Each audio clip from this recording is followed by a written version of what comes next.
Hey everyone, Chris Carter here from the Locked On Steelers podcast. Today, we're going to talk about Steelers minicamp. It's over. Who were the biggest winners, and why does that tie into the 2023 draft class and that group and how they've been developing? We'll talk about that. Joey Porter versus DK Metcalf, how that looks like it's going to be a fun matchup all summer long. And Mike Tomlin talking about the TJ Watt contract situation, all here on the Locked On Steelers podcast. Let's get into it.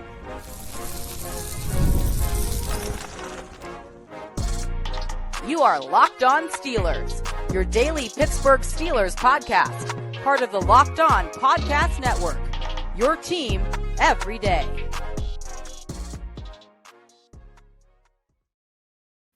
Hello and welcome to the Locked On Steelers podcast. I'm your host, Chris Carter, bringing you your daily dose of all things on the Pittsburgh Steelers. As always, you can find the show on your favorite podcasting apps and on YouTube. Like this video if you enjoy it. Subscribe to this channel to get all of your Monday through Friday episodes, as well as our bonus content. We thank you for making us your first listen every day because we're your team every day. And today's episode is brought to you by Game Time. Download the Game Time app, create an account, use code LOCKEDONNFL for $20 off your first purchase. More on them later. All right, Steelers fans, let's talk minicamp. It's over. Aaron Rodgers has been the talk. He didn't really do any team reps, so it's tough to say he's a winner other than the fact that he's just with the team and he looked kind of fine for what he did. So let's not spend too much time talking about Aaron Rodgers. Let's talk about the guys who did perform. And I'd say DK Metcalf looked pretty solid. He very much looked like the superstar wide receiver, or at least the star wide receiver the Steelers got when they traded for him. I think that he looked pretty good, looked pretty sharp, looked in shape.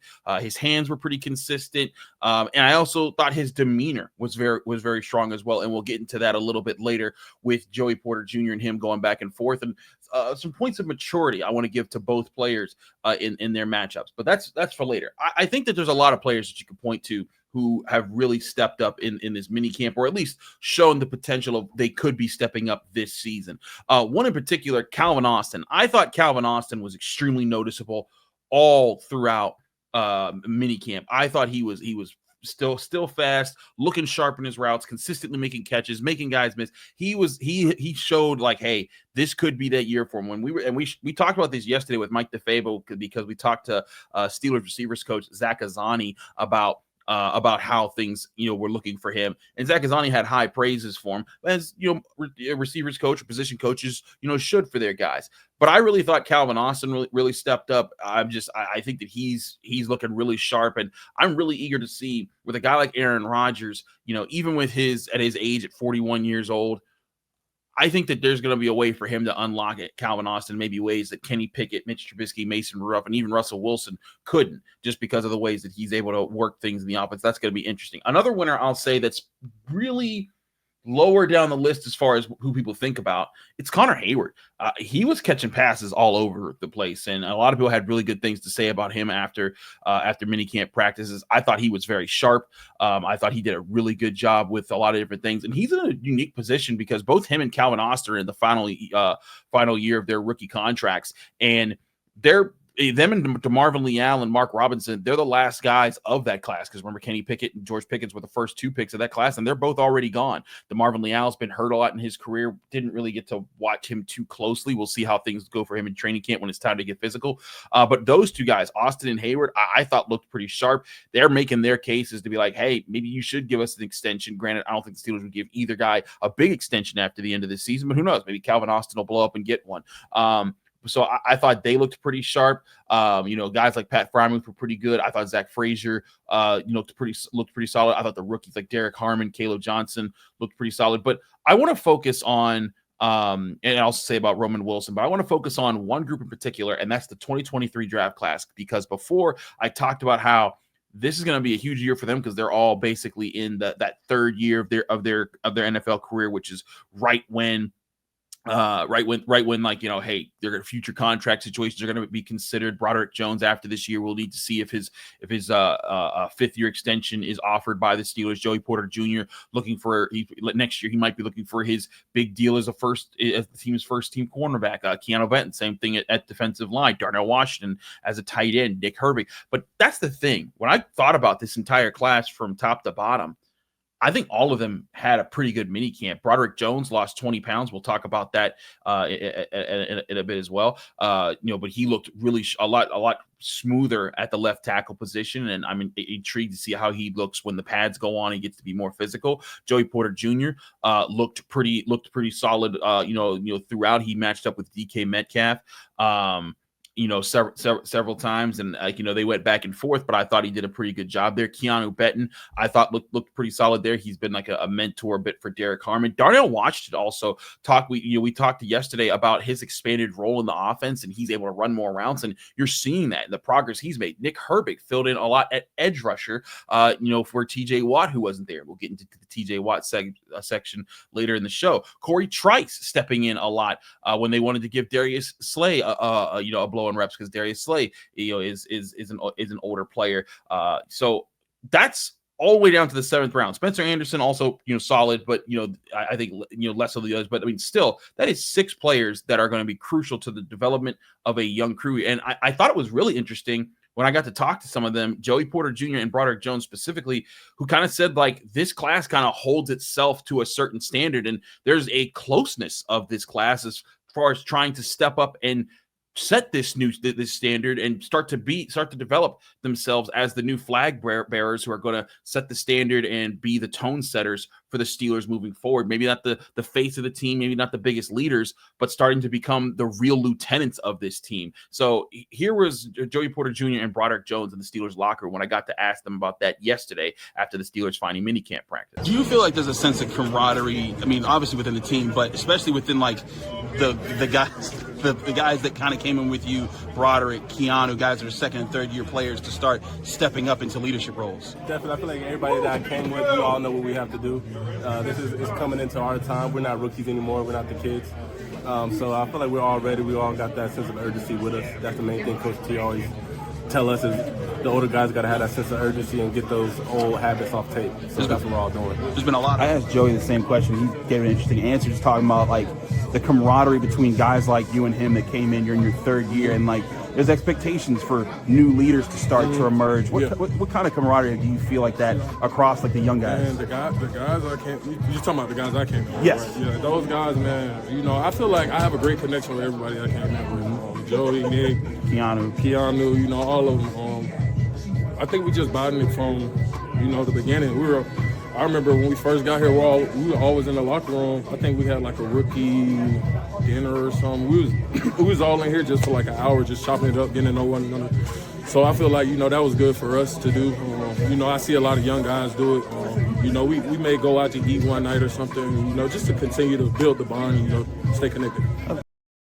So I think it's good that they're staying connected, but the other thing that I think each of them are doing is they're pushing what's expected of them right now. They're all growing in their respect. Broderick Jones finally switching to left tackle where he was really thought he always should have been, and he lost weight. And we'll get into this a bit later, maybe not in this show, but in future shows where I asked him several times. He told me when I asked him, he's like, yeah, I lost about 20 pounds, and early on he said in camp like, hey, I wanted to lose 20 pounds. And maybe I'll gain that back in the season as things goes on. And then I asked him again yesterday, and he was kind of like, you know what? I kind of don't want to put it back on because I feel great right now, and I feel really smooth. So we'll get into that more later. But you go from him to Joey Porter Jr., who's talking about sharpening things up, and we'll get to him and Gerald Alexander and how they're doing it in later shows. But I thought that was really, really good intent telling. And then you got guys like Keeanu Benton, I think growing in his role, talking about finishing more, being consistent. Darnell Washington, all these guys are taking steps forward, but that's what the Steelers need.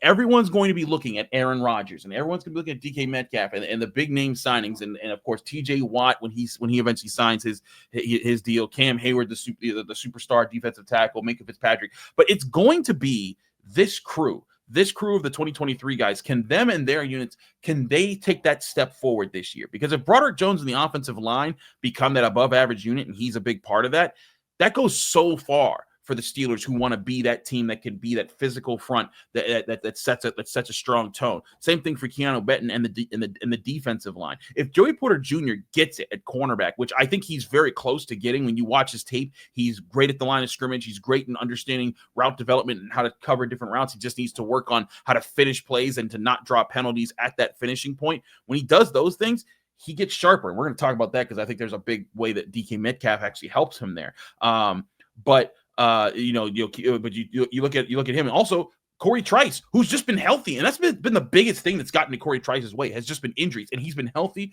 I think that's a really good thing. And then Darnell Washington and Nick Herbig, both of them expanding their roles. If those guys keep taking steps forward, the Steelers are going to be so much better in so many ways that Aaron Rodgers won't have to be MVP Aaron Rodgers. DK Metcalf won't have to turn into, the newest Antonio Brown of the Steelers organizational receiver history. They will have a more balanced team, and that is what Omar Khan has set out to do with this draft class, because remember, the 2023 draft class was his first, and if they are tone setters for what is to come, it could be a really good sign of the Steelers and where they're going in the next few years. But I want to take a minute to talk about Joey Porter Jr. and DK Metcalf a little bit more specifically, and how development could really help there. We'll talk about that next here on the Locked On Steelers podcast. Chris Carter, your host right here. Don't go anywhere. We'll be right back. But first, I want to remind you this show is also brought to you by Game Time. There's nothing like the atmosphere of the NBA Finals. Every bucket, every defensive stop, every moment feels huge. And in electric arenas, every time it's played, Game Time helps you find the right tickets to be in those amazing environments without the stress of last-minute ticket hunting. Game Time makes it fast and easy to get NBA Finals tickets. Even when demand is sky high, prices on the app actually go down as tip-off gets closer, and their last-minute deals can save you up to 60% on those ticket prices. Here's why everyone should use Game Time. They have all-in pricing, which means no surprise fees at checkout, and what you see is what you pay. The seat view feature is a game changer. Before you even hit buy, you can see exactly what your seat will look like in the venue. It's so reassuring, and the best part, you're covered with Game Time's lowest price guarantee. If you find a better deal somewhere else, they will refund you 110% of the difference of those prices. Game Time also makes scoring NFL tickets just as easy. If you're eager to get Steelers tickets way in advance, guess what? You can find great seats for as low as $100 thanks to exclusive discounts only available on Game Time. Take the guesswork out of buying tickets with Game Time. Download the Game Time app, create an account, use code LOCKEDONNFL. You'll get $20 off your first purchase. Terms and conditions apply. Again, that's code LOCKEDONNFL for $20 off. Download Game Time today. Last minute tickets, lowest price guaranteed.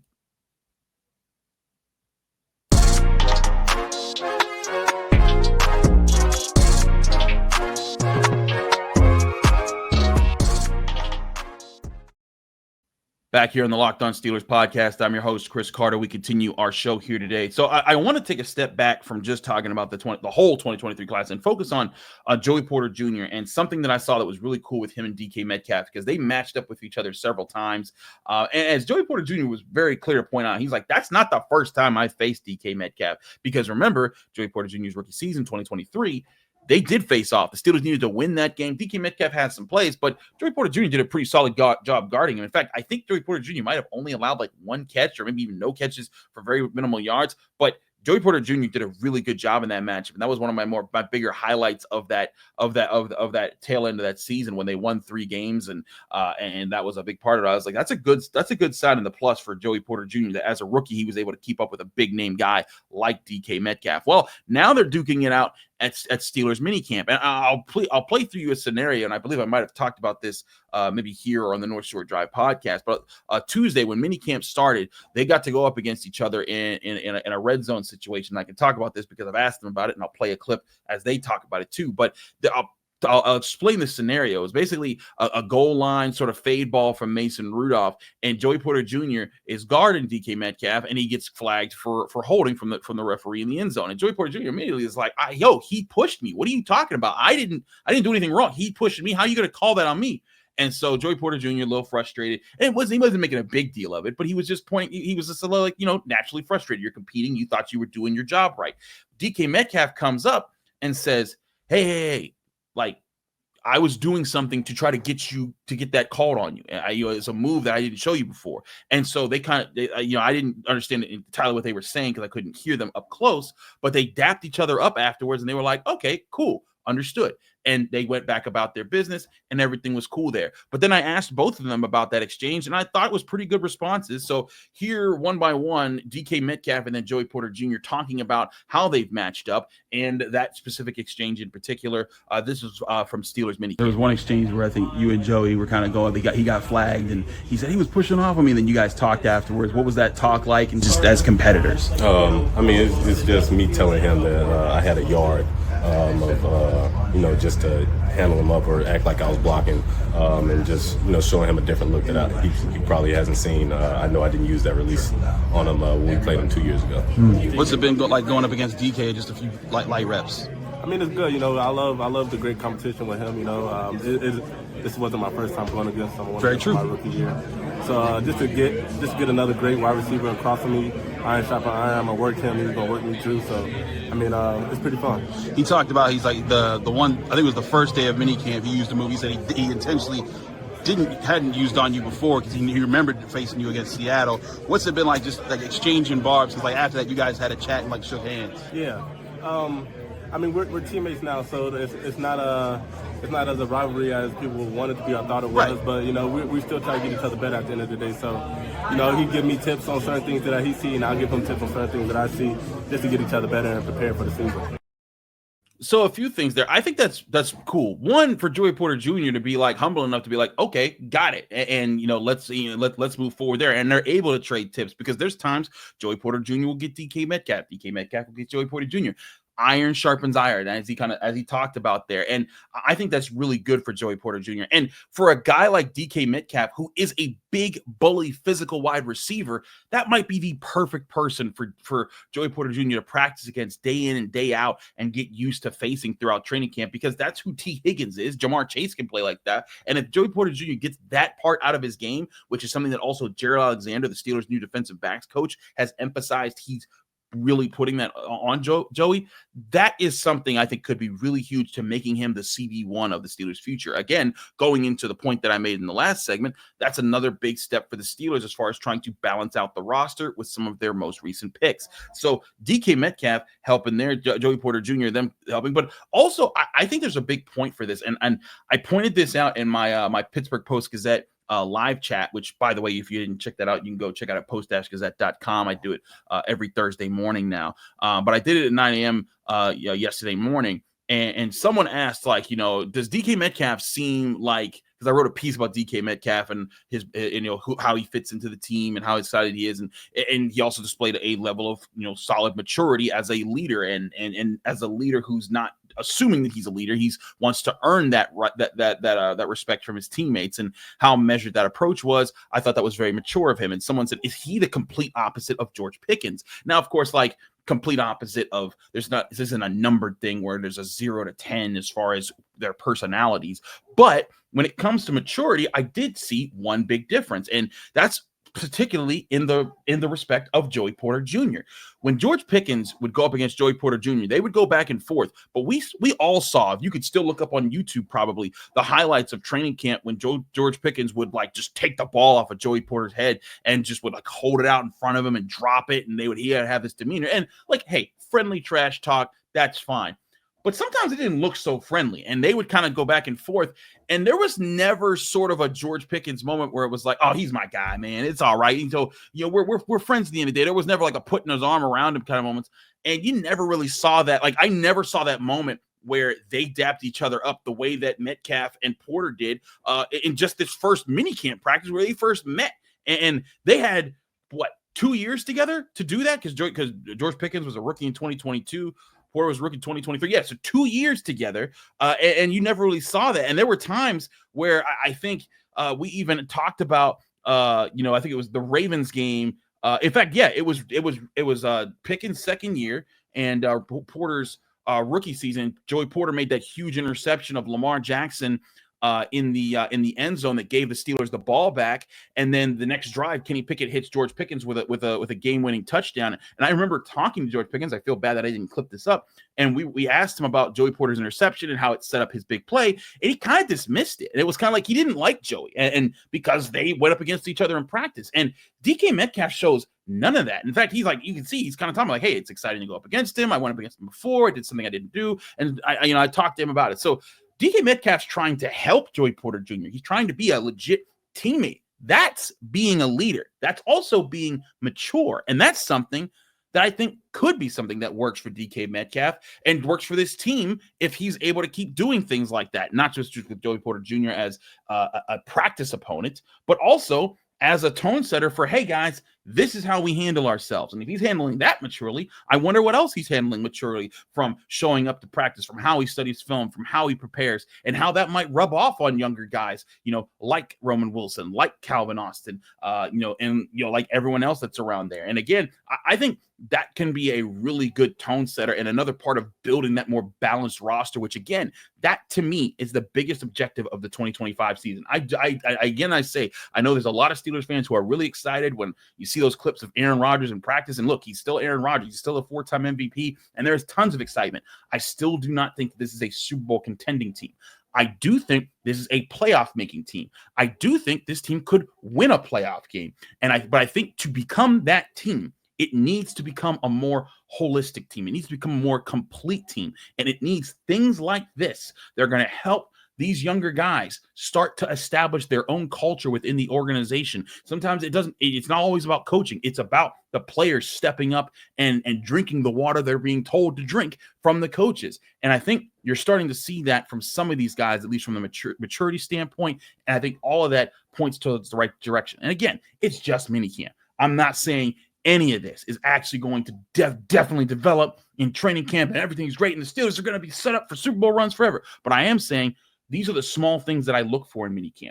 Someone asked me, like, Chris, if it's football in shorts, what can we even tell from minicamp? In the big scheme respect, no, I can't tell you the Steelers are going to win 11, 12, 13, 14, 10, 9. I can't tell you how many games they're going to win this year. I can give you my estimate, and everyone can just throw a number out there. But what I can tell you are the observable things that we are seeing that they are doing little by little, piece by piece, brick by brick, working on things to get better as individuals, better as units, and then better as teams. And these are things that I think are poking out at this early stage in June that could work out for them when it gets training camp. And if it's working out here and it works out in training camp and then it works out in preseason, then it has the opportunity to work out in the regular season, which puts them in the position to have a better playoff spot, and so on and so forth. So that being said, I think these are all good signs from the Steelers. But one not good sign is that TJ Watt did not show up at minicamp. I want to talk about that because Mike Tomlin addressed that. We'll do that next here on the Locked On Steelers podcast. I'm your host, Chris Carter. Stick with us. We'll be right back.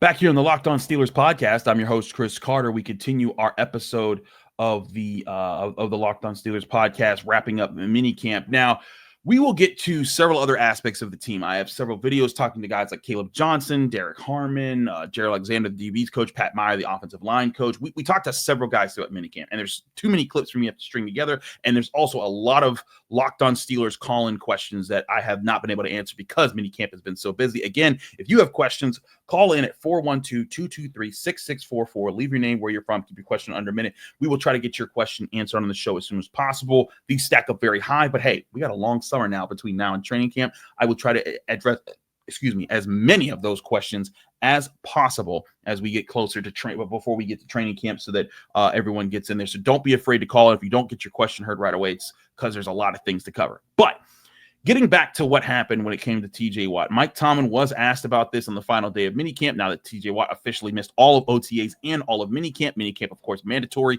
fines do come with that. And TJ Watt, of course, in a contract extension. Mike Tomlin basically said at the end of minicamp, saying that he's not going to speculate on TJ Watt's presence, at training camp, or whether he will be there. But he believes that that both sides want to get a deal done. And he even said, quote, "I'm optimistic we're going to to get things done, because we got two sides that want to get things done. When that's going to occur, when, I don't know. So he says, like, hey, I'm not sure when it's going to happen, but he's confident it's going to happen. Also said that he's been in communication with TJ Watt throughout the minicamp absence. Alex Highsmith said something similar. Denzel Martin, I played the clip of him earlier this week when we talked to him, the outside linebackers coach. Everybody's been in contact with TJ. So it's not that he hates the team. It's not that he's probably holding out. And if you look across the NFL, a lot of players are doing it. Look what Terry McLaurin's doing for the Commanders. I don't think that he's going to end up anywhere else. He's going to get paid. This is just a new tactic. And in fact, Ray Fittipaldo, my colleague in the Pittsburgh Post-Gazette,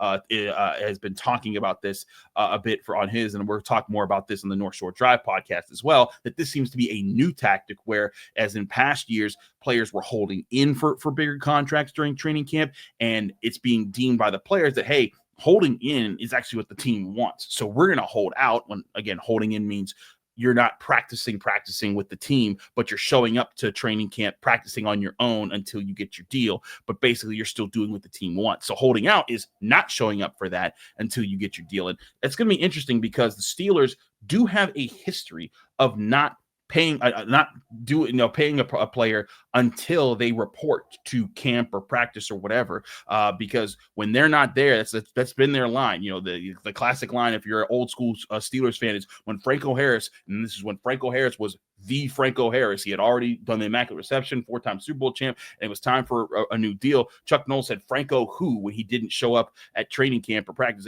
and because he wanted a new deal. And that's how the Steelers have been. You show up. If you want a new deal, you show up. Even if you're holding in, they're fine with that. And that's going to be the big question. Will TJ Watt show up, or will this turn into a bigger thing?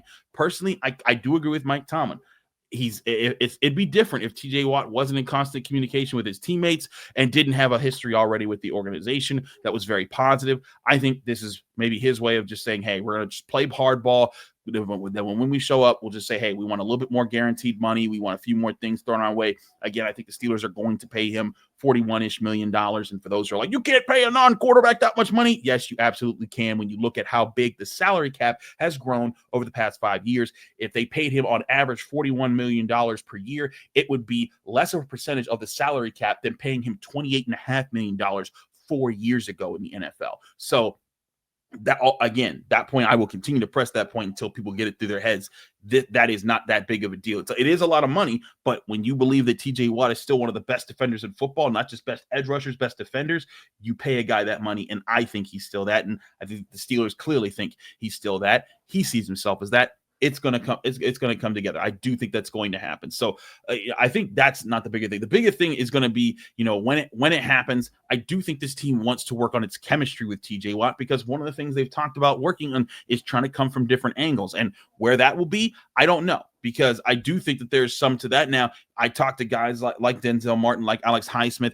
They seem like, hey, sure, it's something we want to work on, but we trust that TJ is going to be there. And I think there should be a trust there. TJ Watt, as Denzel Martin pointed out when we talked to him, he's like, TJ Watt has over 100 sacks from the left side. I know everyone wants him to move all over the place, but clearly that side's been working for him. I think the big thing, though, is that variety and those extra layers to the pass rush.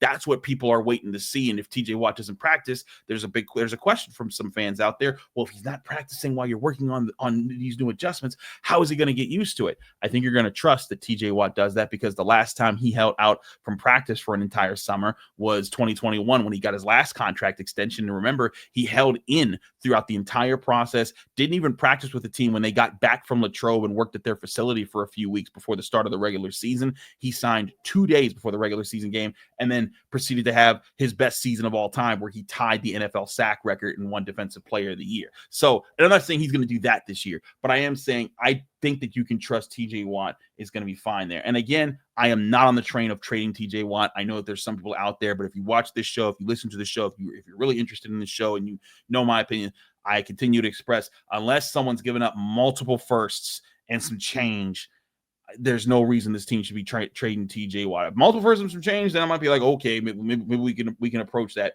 But this guy is a core to what makes you who you are. He is a core to the defensive nucleus. He's a core. He's a great player who can do a lot. And with him in this fold, as you are building right now, he's a big part. He's a big part of what can help this team and all those younger guys grow, because guys like Broderick Jones, Joey Porter Jr., Keeanu Benton, Darnell Washington, Nick Herbig, all those guys, they can grow knowing that TJ Watt and Cam Hayward, those guys are the leaders. It's important to have those guys to kind of be the leaders, be the guys that are setting the tone, and be the guys in the front lines, while these guys grow into you lieutenants and then someday grow into your captains and even your generals of the team. And I think that's a big aspect of growth and development that people miss, is having players like that on your roster that especially are homegrown and are, beloved players who set the tone in the locker room and tone for the team. That kind of stuff moves mountains for these younger players who are looking to develop, have someone to look up to and move forward there. So again, I think TJ Watt's contract situation will work out. Will time prove me right? We'll see when we get there. But there's so many more aspects to this team to break down, and we have 6 weeks till training camp. I'm going to be breaking down so much of that right here on the Locked On Steelers podcast, because I've got several angles, players, coaches, and also plenty of guests to come on and give their thoughts. We're going to cover all of that over the next few months. And so thank you for those who have been following us. Keep following us. We have a lot more to talk about, even during what's now going to be the dead period of the offseason where nothing's happening. But hey, maybe some moves will be made. Maybe Omar Khan does something there. Maybe we get more notice on TJ Watt. All of that's going to be here. Bottom line, though, again, back to the TJ Watt situation. At least it ain't Shamar Stewart, who left minicamp, never practiced, still doesn't have a contract signed, and he's the team's first-round pick. They can't even come to terms with him, while they also can't come to terms with Trey Hendrickson, the guy who he was supposed to be replacing.